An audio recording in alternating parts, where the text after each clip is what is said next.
My name's Ed Davis. I spoke earlier, so I won't spend any time introducing myself. We are the panel on recovering assets and enforcing judgments in China using offshore means. Since there is no ability to do that, the panel is now over. Thank you all. You can go actually, no, that is not the case. That's certainly what I thought when we started doing our research for this, that it was going to be a very, very short panel. But I'm very happy to report to you that we've come up with some pretty interesting speakers with some very interesting strategies on chasing assets in China. I want to introduce them first, so let's start with that, if I can. Let me first introduce Rob Seiden to my right. Rob is the president of Confidential Global Investigations, is in a prosecutorial background. He is a lawyer and is representing clients chasing assets in China, both as a receiver and otherwise. To my right, to my left, there's Rob's. I'm sorry, I should have put that up there. Rob's background. I'll cover that for you. And then Paul Pretlove to my left, who works with Rob on several cases, is with Zolfo Cooper and his firm, and he act as liquidators or receivers with regard to assets that are ultimately in some cases ultimately traceable to China. So with that, I'm going to go back to the more general and give you some background before I turn it over to Rob and to Paul. I wanted to put this statistic, this slide up, just to give you a sense of the scope of the Chinese market. It's not really relevant to chasing assets in China, but it's important because just last summer, $56 billion of U.S. value was wiped out virtually overnight on the Chinese stock exchange. Just to give you an idea of the enormity of the market that we're dealing with and some of the vast spaces and numbers and amounts you have to confront when you're dealing with China. Not to mention culture, language, both written and spoken, but just the sheer size of it is very daunting. China does present some special challenges that we're going to pick up. I'm going to interrupt these two guys periodically, talk about some of these, but I wanted to flag a couple of them just to start. It is now, I think it has been widely reported that China has more and more becoming a destination to stash dirty money.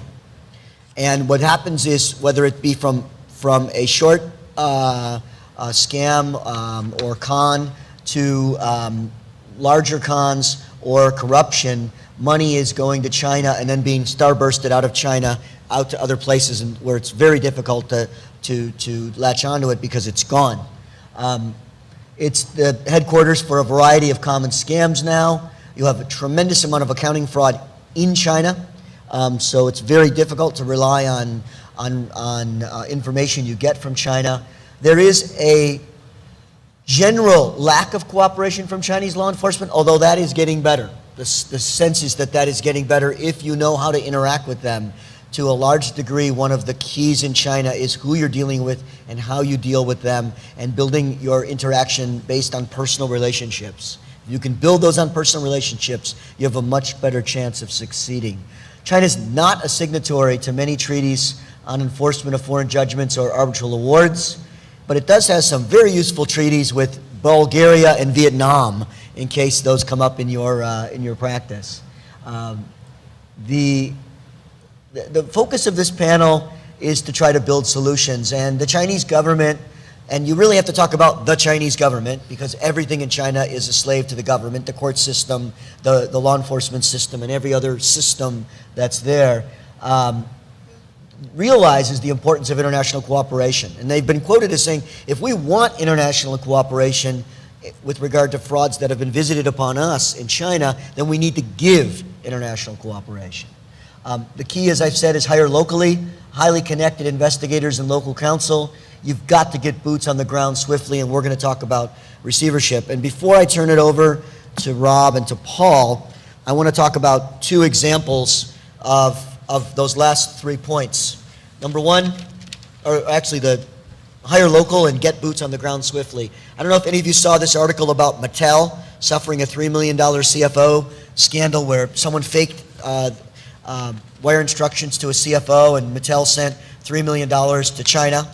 I also worked a case like this for a company that I'm not going to name, although the company I used to help me solve it is here in the room, the Mintz Group, and I got a call at 8 o'clock on a Thursday night from a client in London saying, we just discovered that we have sent two $1.5 million wire transfers to China, and the person who made the phone call went to the trouble of mimicking the CEO's voice to the CFO, and it's not a big company, so CEO and CFO know each other very well, and mimicked the Canadian accent of the CEO, and was able to get that CFO to send two wire transfers to two separate banks in two, I'll call them small Chinese cities, but not small by US standards, small by Chinese standards, and to two different banks. I got a call at 8 o'clock, literally in the car. I called my colleagues at Mintz. They called colleagues at a law firm. It was 8 a.m. in China on Friday morning. It was Thursday night when I got the call. We worked all night. We got two lawyers in the branches who basically intimidated the branch manager to not release that money if someone tried to get it. In the meantime, connections were made through the law firm to the central bank. Central bank then froze, issued a communique to the banks to temporarily freeze the accounts, and it gave us time to backfill with affidavits. We got affidavits from London police and got them to Chinese police, who then cooperated, and the money was repatriated 3 weeks later. Same thing here. Mattel got lucky. The money landed in China on the day of a bank holiday in China. Only because of that were they able to get there in time to stop the money from moving, and ultimately it was repatriated. Had it not, it would have been sent off to various accounts, and as I call it, starbursted out, and it would have been gone. So I do think that I give you those as two success stories, but those success stories come with a warning, obviously. You have to be there early, you have to get almost instantaneous notice, and you have to move instantaneously once you get notice in order to have any chance of freezing money that's gone into China. Most cases don't happen like that. Most cases, you're getting the call after a while, and you've got to go to an alternative strategy. And Rob, I'm going to turn it over to you now to talk about alternative strategies that can be employed in China with regard to going after assets, because but for some of the examples that Rob and Paul have, I think it's tough sledding in China. Thank you, Ed, for the introduction. Good afternoon, everyone. China is a civilization that is masked as a state, and most Westerners fail to perceive that when you're trying to go about getting money out of China, or to redress a grievance, or deal with a business dispute. And if you go back one or two slides, yeah. I was at a panel 4 or 5 years ago talking about, right there, that picture was me arguing with the people on the panel about the fact that we can get money out of China. So that's why my staff continues to put that into my presentations, but you can go forward. When I first got appointed as a receiver in Delaware Chancery Court about 4 years ago in a case in which the company went dark in terms of a publicly listed company from China that was listed through a reverse merger on the New York Stock Exchange. And the court wanted to appoint a receiver over the company, but the judge knew that it would be difficult to try and gain control of a company that was on the other side of the planet. So a lawyer, I use the word friend of mine, because I didn't know what I was getting involved in at the time, contacted me and asked me if I'd be willing to submit my CV to be the receiver on this case. And I had been a receiver and integrity monitor and other things over the years. And I said, sure, it looked like a good challenge. And my resume went in there with two others, and Vice Chancellor Laster appointed me. And immediately we said, okay, now we have to figure out how to deal with this, because it was a huge challenge. I had done work in China for 20 years as an investigator. After I left being a prosecutor, I opened up an investigations firm, a lot of work in China. So I knew how difficult things were. And then I got myself educated really on the culture and the system in China of how things get done. And they do have a dispute resolution system. It just has nothing to do with the courts if you're a foreigner. They have a very reliable and historical system that can be utilized if you know how to utilize it. And that's what we eventually tapped into and set up a pathway into China for dispute resolution involving enforcing judgments. And the path in really comes through offshore means, through the BVI, Caymans. So I'll walk you through that with this PowerPoint. Essentially, the system that we set up is based on the model that there was about $10 billion lost value from U.S. shareholders in Chinese reverse merger companies in the last 7-8 years, which is more than the amount of money lost in the Madoff scandal, even after recoveries. And the reverse mergers that took place, many of them were legitimate. Most of them were legitimate businesses that were operating in China, and U.S. investors saw it as an opportunity to get into the largest market in the world to invest in clean energy, pharmaceuticals, technology that was on cutting edge areas that these particular investors and hedge funds and others were looking at and parking their money in as a good return on investment possibility. Unfortunately, there wasn't a lot of due diligence done by these companies or by what the gatekeepers, we call them, which is another story about them being held accountable, such as the underwriters, the lawyers, the auditors, and the public relations firms that brought these companies public. So what happened is these companies started through a structure called WOFE. It should be up there, Roman numeral 2, the WOFE structure, which stands for Wholly Owned Foreign Enterprise, which is basically a circuitous way of setting up a company in the U.S., usually in either Delaware or Nevada, and that entity, which is the parent, which then gets listed on the exchange, then owns a subsidiary, usually in BVI, which then owns a subsidiary in Hong Kong, which then owns the operating company in China. And this system was set up for many reasons, and without going into that, because that's a 2-hour ordeal just to discuss the reasons for it, but it's usually a combination of avoiding tax issues, being able to have beyond the reach of the Chinese government in case things went south. But it also created a huge opportunity, and this is really what the beginnings of the pathway that we created. By using the WOFE structure, the appointment of a receiver over a company in Nevada or in Delaware, you are essentially the sole shareholder of that company, and you have broad powers to manage and run the affairs and preserve and sell off assets of the company.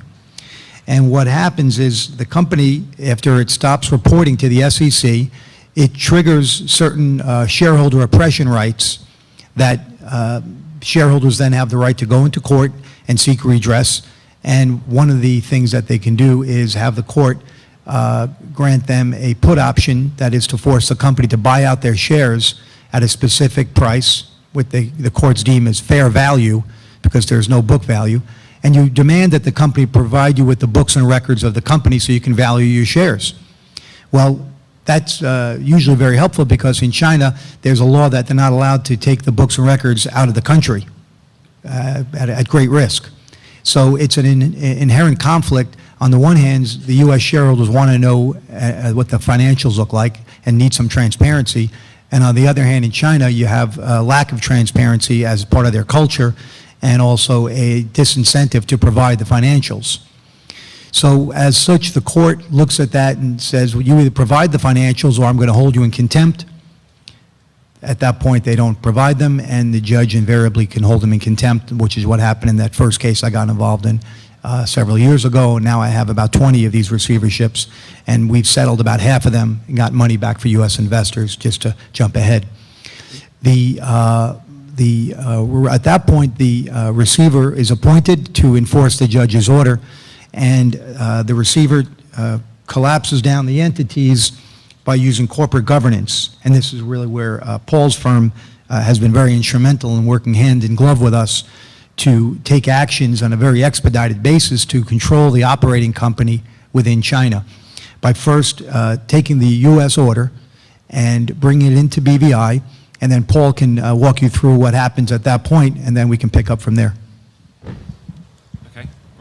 Just to give you a tiny bit of context, I think you may have seen on the slide that flashed across there, Zolfo Cooper, who we are and what we do, but primarily insolvency practitioners, we provide director services to from the Cayman Islands, BVI and Hong Kong. So that's where we're relevant to that fairly brief corporate structure that you saw up on the screen there.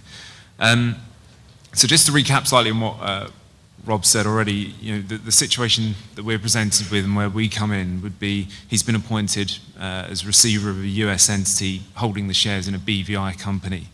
And essentially what he would just look to do is vote the shares that he holds in that BVI company and remove and replace the board with someone like myself or one of my colleagues at Zolfo Cooper in BVI, giving us control of the BVI-based company.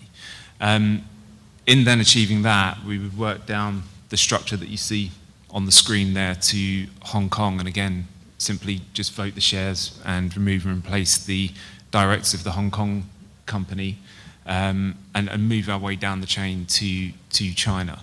I've covered that very briefly, and that's a very straightforward situation. The key would be to, I think as Rob suggested earlier, and as Ed had mentioned, get through that as quickly as possible so that we can get down to the assets in China as soon as we possibly can, so that we can move as quickly as we can. And that's our ability to move through that chain is going to be dependent on obviously the laws in each jurisdiction and the incorporation circumstances of each of those companies. Well, I think one important point to make just there at that point is that this entire process doesn't require any recognition of any foreign proceedings as such there, because what we're doing is actually operating within an existing structure that's already been used for whatever purposes the company had been used for. And we're using the laws of the local jurisdictions and, as I mentioned, the incorporation documents and working within those to take steps that we're entitled to take to remove and replace directors and to afford us the control that we desire all the way down the chain and ultimately getting us into China. And it's important to point out that this mechanism, which is really cutting edge for anyone who knows background in debtor-creditor law in the United States. Someone has a judgment. Typically, you're a creditor and you want to enforce a judgment against the debtor, and you have certain mechanisms, and Ed is one of the top people at doing that around the world, of using, depending on the jurisdiction, Morava injunction, Norwick Pharmacal, and all these different common law mechanisms from the British system in Hong Kong and BVI that are very useful. However, in China, that all goes right out the door because there's no recognition, as Paul was saying, of any of these types of means. So the problem is compounded because the executive branch in the United States really has done nothing to try and get this investor money back for shareholders in these companies. The SEC, unfortunately, has described itself as having its hands tied. The chairwoman of the SEC several years ago was quoted on ABC News saying that there's nothing they can do, that they've made requests for assistance. So the executive branch has really done nothing. Can I just interrupt on Please. that? Are you saying their hands are tied because they lack jurisdiction or perceive to, or because of a sense of the hands are tied for political reasons? Good question. That's a quote from the SEC. I don't think that their hands are tied. I think that there is a lot they can be doing, and I think that it's possibly for political reasons. I mean, you see at the front page of the paper what's going on with the South China Sea and many other things that are happening there with the disagreement on political grounds. So I don't think that they have the political will to do anything about it. So they haven't done much about the anti-counterfeiting issues, which is a $100 billion problem for the U.S. Companies. So I don't see them really doing anything here in the near future. But in the meantime, it's something that the judicial branch of the U.S. Of the United States is taking an aggressive role in by appointing receivers and ordering these companies to comply with U.S. law. And so the mechanism that we've created enables us to take action that would otherwise be almost unheard of, that would normally be seen by the executive branch, which is a receiver, let me just step back for a second, is basically a fiduciary of the court. It's an arm of the court because the judge can't go out himself or herself and do something. They appoint someone to act on their behalf. And the receiver's job is to basically carry out the orders of the court. Here, because the judge has issued a judgment, the judge has said that the shares are valued at a certain amount and that the company must buy those shares back. By order of the court, the receiver then is charged with using all of its powers to execute and fulfill on that order. And so that really is a very unique opportunity, because the receiver can, as Paul just described, collapse down the entities from the parent in Nevada, let's say, or Delaware, into China, and then show up at the office of the company with an order translated into Mandarin, saying that we now are the owner of your company.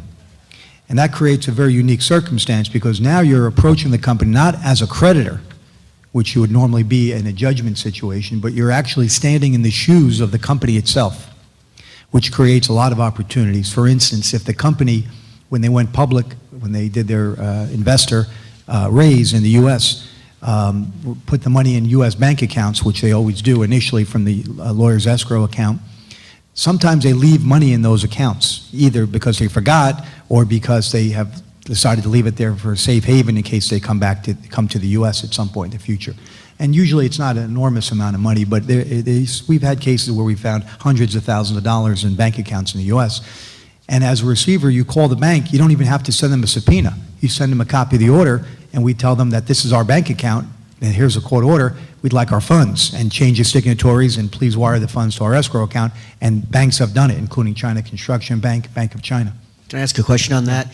Is this structure largely driven by Chinese companies that want to move value outside of the United States, or is it driven by U.S. or foreign investors that are trying to capture value on operating companies inside of China? Well, it's a little bit of both.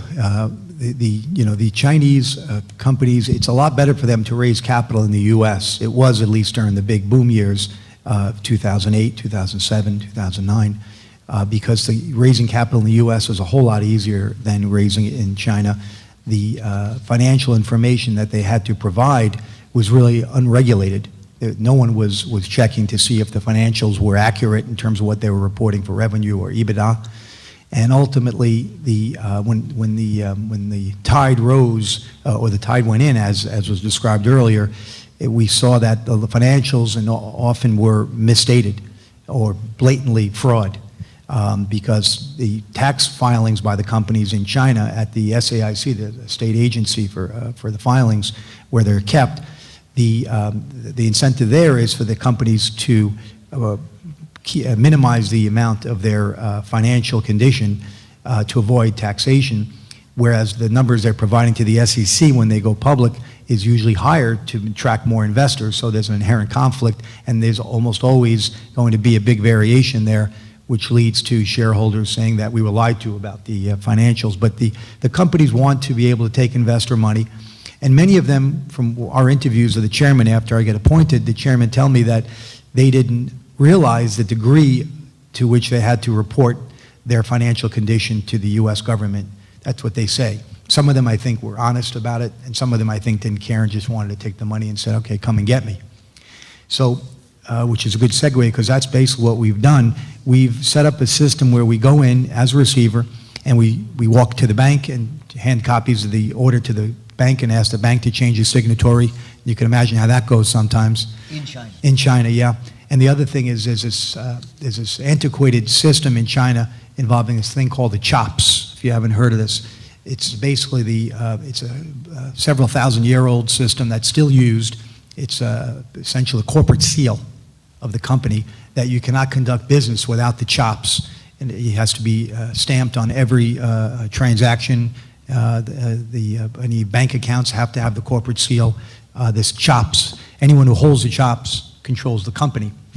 So the key for a receiver or anyone who wants to get anywhere is to get those CHOPS. And sometimes And when there's corporate disputes, there's literally physical fights for the chops, so people show up with 100 people and try and literally grab the chops and run out, and police are called.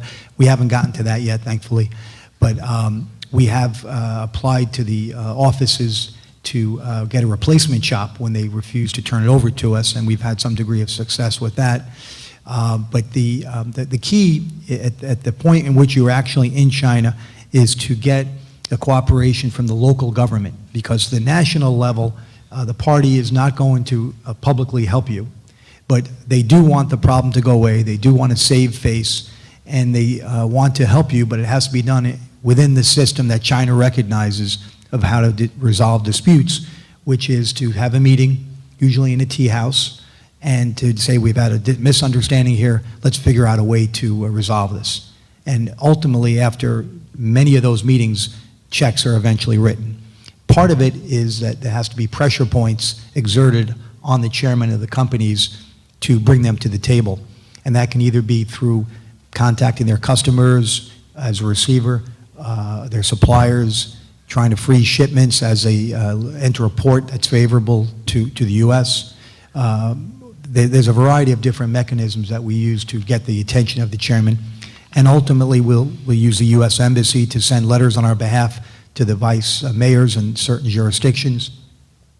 So there's a lot of variety and creativity involved, but ultimately, the only way to get any value back is through the chairman, because many times the money has been moved out of the company, or the assets have been moved to another company or to the chairman's personal account, which we see a lot of. So ultimately, the money has to come from the chairman personally. I ask both Rob and Paul, how do you deal with getting your hands on the records? Obviously, the bank records and the corporate records are the mother's milk of any fraud investigation, trying to figure out what happened. Also, once you have those records, how do you deal with the inherent difficulty of getting them translated and used, whether it be so that you can understand them and do something with them, or that you can use them back home at court, whether it be in the BVI or the United States? I mean, either one of you or both of you. I think, obviously, the information gathering stage starts right at the beginning at the BVI level, and we would look as an appointed director to try and recover whatever information that the registered agent would hold. And that would include all of the corporate documents. That could even be correspondence that's been received from the client of record. Their records and files can be very brief, right the way through to being thousands of pages long. So it depends how much information we can gather at the BVI stage.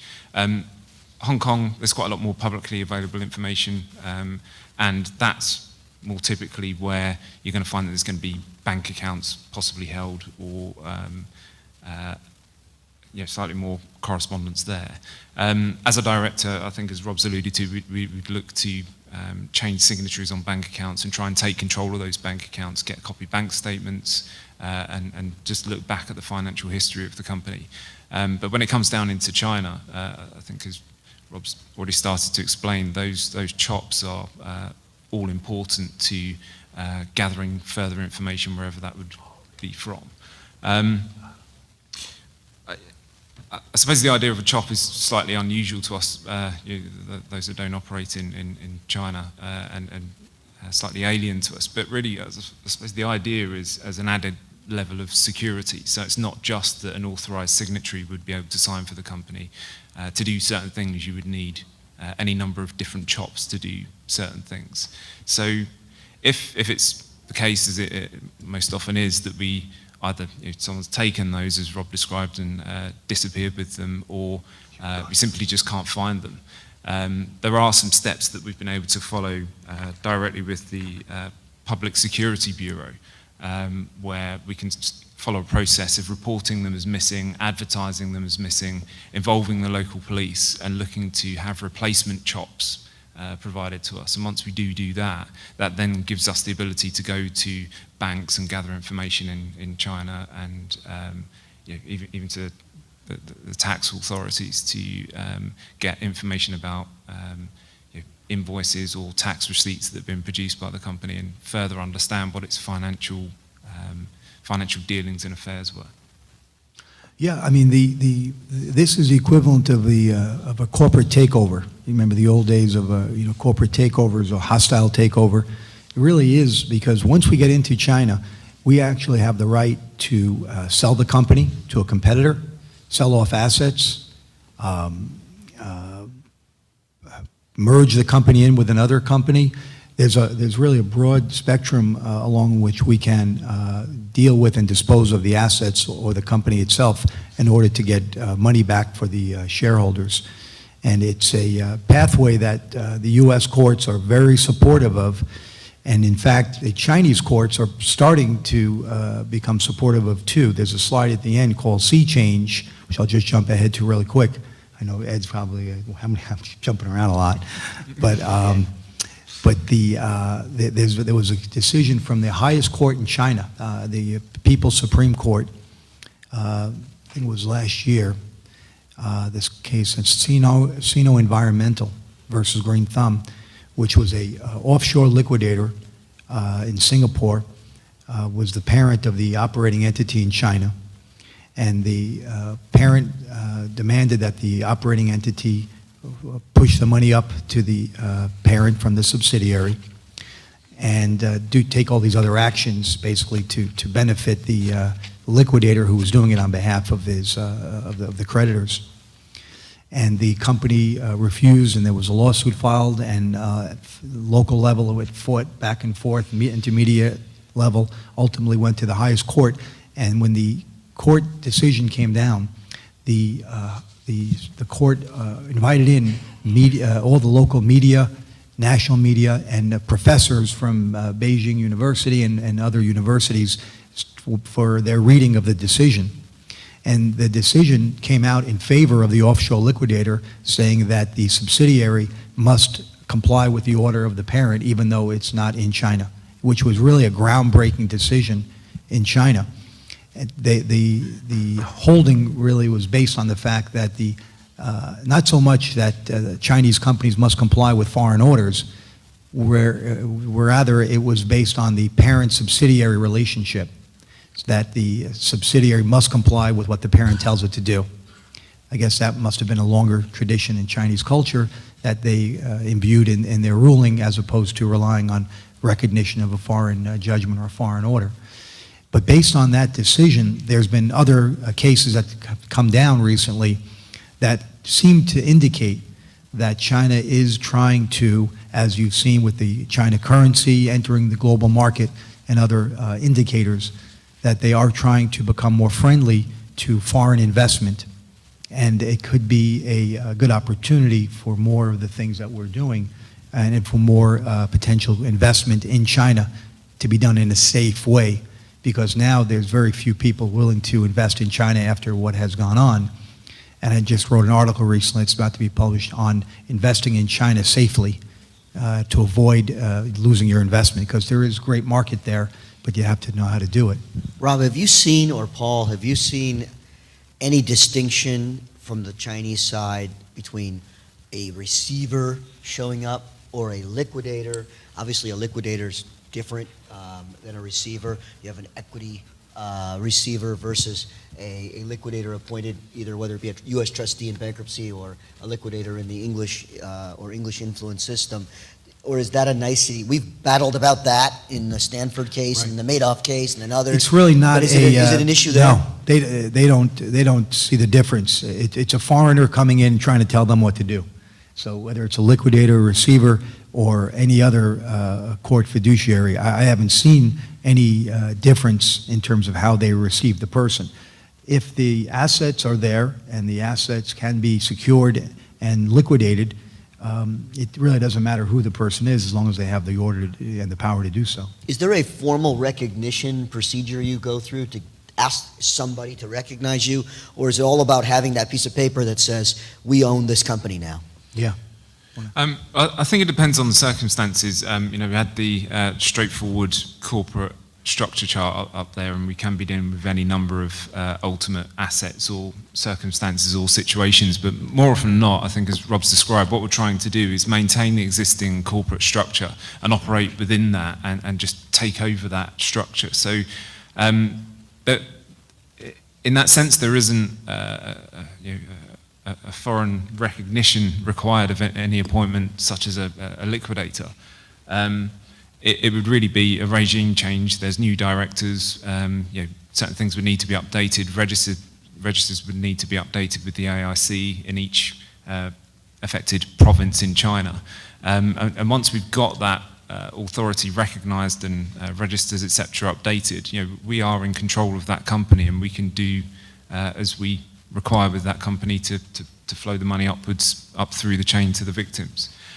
But there can be, I think as this slide shows, any type of the regular sort of stakeholders that you're going to face in any corporate structure, and it may be that it's not as straightforward as just to go from the US receivership company straight the way down the chain, and we may need to do things like use an arbitration award to place a certain key company into liquidation to gain control of it there. So it can be the case that insolvency proceedings would be required, and there would be an element of foreign recognition required there, but that's, as I say, we try to operate within the existing structure where we can, because that's more straightforward. Okay, so let's say you got control of the company.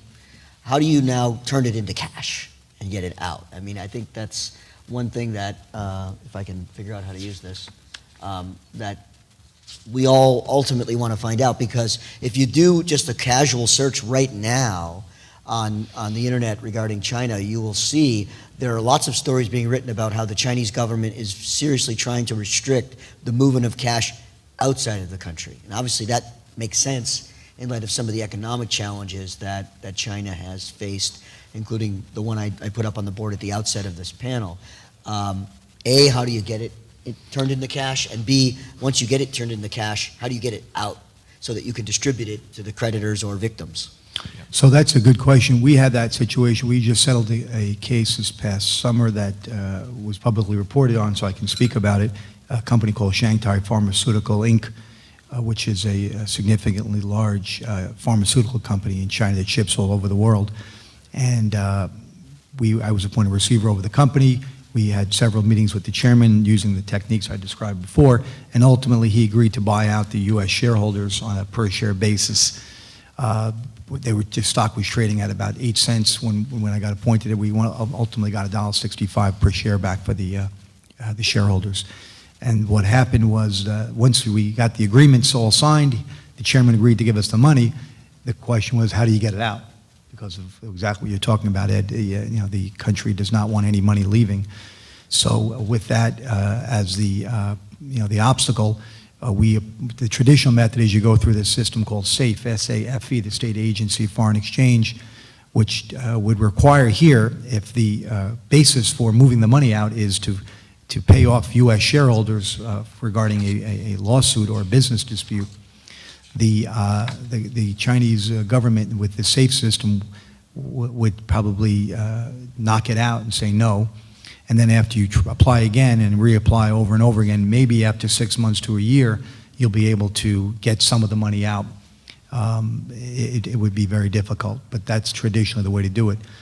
The way that we figured out to do it is, instead of going through this as a business dispute, is that since we follow this WOFE structure I described before, the wholly owned foreign enterprise, the parent, which in this case was Hong Kong, which was then owned by the BVI and then ultimately the U.S. entity, which was controlled by the receiver. The parent in Hong Kong requested that the funds be transmitted to Hong Kong from the subsidiary to the parent. And that went through like a hot butter through a knife. Not a problem at all. The funds were wired from the chairman's account to the law firm for the lawyer that I had used for this transaction in Beijing. In renminbi, he then converted it into the dollar and then wired the funds to on behalf of the company to the parent in Hong Kong. And the funds came in as U.S. dollars. We had an East-West bank account in Hong Kong, which then was wired to our escrow account in New York and then distributed to the shareholders. So we were able to get it done in 2 weeks as opposed to potentially 6 months to a year. And we didn't have any issues with U.S. or China bank regulators. Yeah, and that Hong Kong entity was one that we were in control of, having taken the steps we've described earlier, so being the director of the company and having sufficient control there and using that existing structure that was already there. But that's right at the end when we've got the money and we've made a recovery. I think, as I've suggested, in each of these cases we're faced with a very broad set of potential circumstances, and equally there's a broad set of outcomes that I've tried to just outline on the slide that's there. So lots of the regular sort of recourse that you might expect, but the key difference being that we're operating essentially on behalf of the victims up at the US level through an existing structure, rather than coming at this with a US judgment as a creditor and just trying to wade into China and try and have some success there. So that's the key difference. So this strategy, which is good news, and it's great, really turns on this structure. And having a corporate structure where a piece of it exists outside of China, whether it be the parent or the subsidiary, preferably the parent, and then sort of Pac-Manning in to the controlling, to the operating entity in China. Let's put that aside for a moment, because I think we've got that, and it's great, and it's fantastic, outside the box thinking. Congratulations to both of you. But that's not most of the cases that happen, where you have either a perpetrator who's taken money into China, or you have a Ponzi scheme emanating or starting in China, where you have victims outside of China, or money just goes missing and you're trying to find it, or you have a judgment against a Chinese company that did bad things, or at least things that are to be compensated with damages outside of China, and now they've retreated back, behind the wall, and they've said, "Come get me." What about those scenarios where you're pursuing assets in China? Can we take some of your lessons and apply them to those situations which are, I think, to some degree more common than the structure that you guys have worked with? Yeah, we have many clients who are also dealing with debt situations, not equity situations, which is what you're describing, and also this system that's called the VIE structure, which you may have heard of, variable interest entity, which is the other type of structure used. VIE? Victor, Ida, Edward, VIE. Those are the two systems that are used for a Chinese company to list in the U.S. is either a WFI or the VIE. And I'm on the phone talking about this stuff at home, and my kids walk in, "Dad, are you speaking English?" But those are the acronyms. But the VIE is a structure which is much different. It's basically contractual relationships between entities that makes it such that it's much more difficult to be able to collapse down the corporate governance like we just described. And the benefit is, though, that the Chinese government does not allow the use of contracts with foreign entities to control Chinese companies. So that's why under the WFI structure, it's a U.S. company that is listed. Here, it's the Chinese company that basically is taking U.S. shareholders, so the Chinese company is owned by the U.S. shareholders by contract. And that is really not allowed in China. But so that structure we use to our benefit, because we basically say, look, you either cooperate with us or we're going to tell the country that you're violating law by doing this. Violating Chinese law. Yeah, so they don't want their hands cut off, so we've used that beneficially. And then the debt cases are a little different. That is motivational, I will say that. The debt cases involve, if you have a business dispute, a JV partner or some kind of a money that's owed to you as a U.S. Company or individual, and then you go to court and get a traditional judgment, the mechanism is in place in federal and state court, most states, where you can ask the court to appoint a receiver to enforce the judgment. I've been appointed receiver on cases where there's not a traditional, there's no equity, there's no shareholders, it's not a public company, but the lawyers convinced the court that the only way to get money back from China is through the use of the fiduciary that has authority to act on behalf of the debtor, of the creditors in China. And so it's not as powerful as the corporate governance mechanism we described before, but it does give you authority to go in there, and we do it using our relationships with Ministry of Finance and Commerce, what they call MOFCOM, to set up meetings with the chairman of the companies and engage in negotiations to try and settle the dispute. If they refuse to, we would, in cases in the past, we put articles in the newspaper saying that they're not engaging in fair and open business practices. And so there's things you can do as well to try and get the company in a debt situation to cooperate with you and come around. Again, it's a non-traditional system.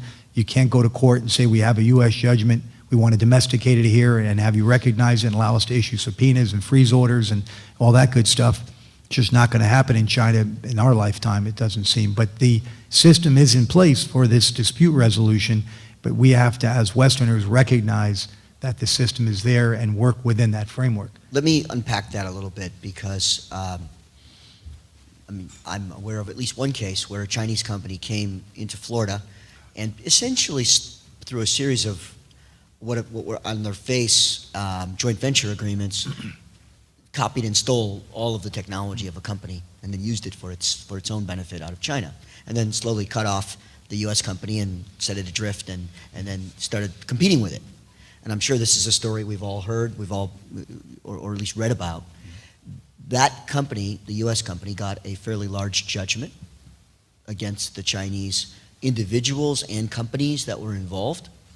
Are you suggesting, and I think you are, that one strategy could be to go to the court with that judgment and ask the court to appoint a receiver and see if a receiver, particularly one like yourself, based on personal relationships, could advance the cause toward getting some sort of payment on that judgment that would otherwise not be available through normal legal means? Yeah, that's exactly right.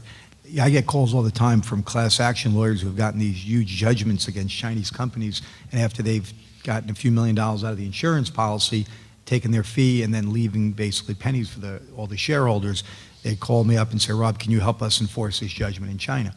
And the first thing I tell them is you already have a judgment, just go into court and ask the court to appoint a receiver to enforce the judgment. And we just did a case in Manhattan in federal court where the lawyer did that and the judge granted it. So it is, I think lawyers should start to use that more. Anyone who's professional in this industry, as an investigator or in any way involved in the space that we're talking about here with offshore asset recovery, should look to the use of the receiver. I think that's going to be in the law school textbooks much more than it has ever been in years ahead as a mechanism for getting money back for debt.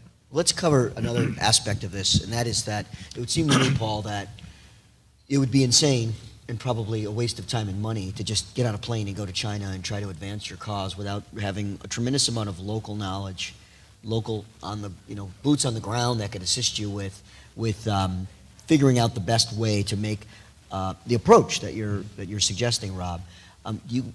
How do you build that network? How do you do that? Because I can imagine there are Chinese laws against allowing folks like you and me and Rob just showing up and doing things that they may find offensive, legally or culturally. Yeah. Well, it's certainly the case that I think to have anything done in China, you're going to need to engage with the local profession and local equivalents who do the types of things that we do in the Western world. And I guess from our regular dealings in this type of work and the work that we do from Hong Kong, we've built up those networks over time with equal equivalent law firms and with investigators who are doing just the same thing there, are just readily available and willing to engage with us to use the local laws in similar ways that we can to help victims recover. I think this is one thing that you see in asset recovery generally is that you have to understand both the legal culture and the culture. Mm-hmm. And if you just show up and start screaming and stamping your feet and arguing, how come this isn't like home? This is outrageous. You're going to get nowhere. And it seems to me that you've hit upon a clever approach. This friend of mine in China said to me that when U.S. lawyers over the years past had come in and said, we have a judgment here and we want our money, the business climate was like, look, your country is 200 years old. Our country is several thousand years old. We've survived a lot longer than you. We'll see you in the future if you guys make it. They see us as a baby compared to their country. And again, they look at themselves more as a civilization. And the history is such that they have gone through major chaos and then stability, and then major chaos, and it oscillates back and forth. So they went through 100 years of chaos, really, in the last century, and now they're going through this major stability phase when the government controls everything. Anytime there's any dissent, they jump on it. And so that is the environment you're operating under. It's better than the chaos years when you couldn't get anything done. There was no structure. At least now there is a structure, but you have to be able to understand it and work within it, and it ultimately will lead to recoveries. Before I open it up for questions, Paul, you want to add anything, or shall we open it up for questions? Yep. Questions. Anyone? Questions? You heard the applause next door, so we probably have to sync our ending up with their ending to try to get this back on track. But we still have time for a few questions. So we can't see you. Our lights are in our eyes, so you'll have to wave your hand around. Anyone?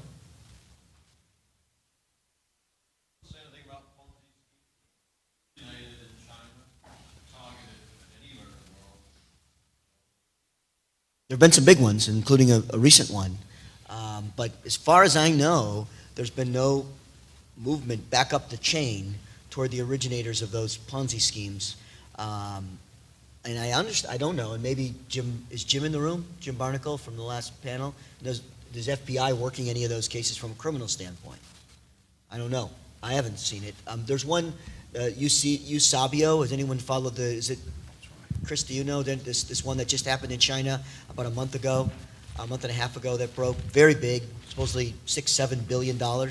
Anyone have anything to add on it? The fact that no one in this room has anything to add on it tells you, I think, everything you need to know. It's, I think, largely still a closed door. Opaque. The other thing is just one thing I wanted to add. It's important to note that the redress is not just in China. As I mentioned before, there's a lot of these companies that were brought in to the U.S. market, and the U.S. Gatekeepers really didn't do anything to protect the U.S. investors. And when I say U.S. investors, these are not all hedge funds. I have clients who start out. I have one who's a Chicago school teacher who, for whatever reason, retired school teacher, invested a lot of his retirement money in this Chinese coal company that wound up being a complete fraud. But the gatekeepers are the law firms and accounting firms, et cetera, that are involved in this. So, for instance, Morrison Force, a big national law firm, has been sued twice for failing to act proper in terms of performing diligence on a transaction involving a Chinese reverse merger. Several accounting firms have been sued, auditors, underwriters. There's lawsuits out there and settlements in the multi-millions where they've paid U.S. shareholders because they basically owned up to the fact that they did not properly protect the U.S. shareholders before this whole wave of transactions began. And it's still going on now, unfortunately, because of greed. A lot of these professionals just wanted to get the big fees that came in and were blinded to looking at the financial statements and seeing apparent red flags that were there. And also the banks. I know at your firm, Sue's banks as well, a lot of the banks that were involved in the funds going through from the U.S. investors through the banks in the U.S. and then ultimately to China, those banks had many red flags that they should have realized. And I mentioned one earlier at breakfast involving a company that was set up in the BVI a week before the U.S. investor money was to be wired. And then they opened up a bank account in Hong Kong with that shell company they just opened. And the Hong Kong entity required 2 signatories. One of them was the CEO who signed it, but he was the bad guy. And the CFO who had resigned about a month before, and there was an 8K file with the SEC about his resignation. He allegedly signed the authorization for the wire out from the Hong Kong account to the personal account of this BVI entity that was set up by the CEO. And yet the Bank of China, in that instance, there's a lawsuit pending in New York about this, and the HSBC and Signature Bank were all 3 sued. And I'm not saying whether they're liable or not. Obviously, the lawyers will determine that with the courts. But the fact is that the banks do have some role in this, and apparently they did not act vigilant as well, at least according to these lawsuits that are alleged. So look to knowing assisters and those providing, facilitators to to possibly recoup losses, which we do generally in asset recovery, but here with China. Sam, I think you have a question. Yeah, just one quick question. One major concern for liquidators and asset recovery professionals is when dealing in China, is you put all the hard work in, you spend, you know, all the fees and what have you, you're trying to make recoveries, and then you'll get to a position where, you know, the government will just come in and just take everything. Have you ever had any experiences in that circumstance where you've got to the stage of potentially recovering some assets and the government has just come in and overridden and basically repatriated the companies? That has ever occurred? Either one of you? I haven't seen that. No, it's not something I've seen. It's yeah, definitely a concern that I know that people have, and I think in some of the talks earlier today, people were saying that, you know, there's this concern that the government would step in and take assets, etc., and that's why, you know, certain structures would be used. But yeah, we've not. Sometimes the U.S. government does that in Well, that's what I was going to cases. say, right, that one of the things that happens in a receivership is that you start getting notices from IRS and all different creditors saying, oh, you're a receiver, so you're going to help us get paid too.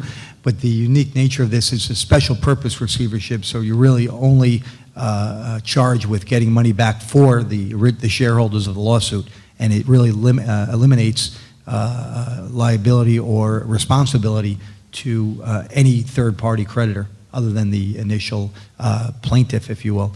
But in terms of the government coming in, like Chinese government, and trying to step in and take the funds or do something like that, we've never seen that. They've been pretty cooperative with us, actually, not on a national level, but on a local level. They really have been helpful in setting up meetings and being present, sitting with us at meetings and making sure things went well, and trying to keep it from getting out of control and saving face for the local communities.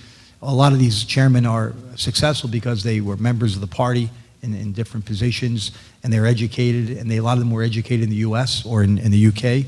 So they understand the Western ways somewhat as well, and the people who are the mayors and the vice mayors in a lot of these provinces are also educated and have ties to the U.S. in that regard. And some of the chairmen actually have families in the U.S., second families, some of them. And so we use that to our advantage as well by issuing subpoenas to the families for information. That adds a little pressure as well. And does the underlying company continue to trade after they make these deals? Is it basically just to protect the underlying business, deal with the shareholders in America so they can carry on business? Yeah, a lot of them do it because they want to buy the shares back so they can relist in China, or they just want to be private. They don't want to deal with the U.S. market any longer. Most of them, my experience has been that way. So with that, I'd ask you to help me thank the panel for an excellent job, and it's a coffee break time.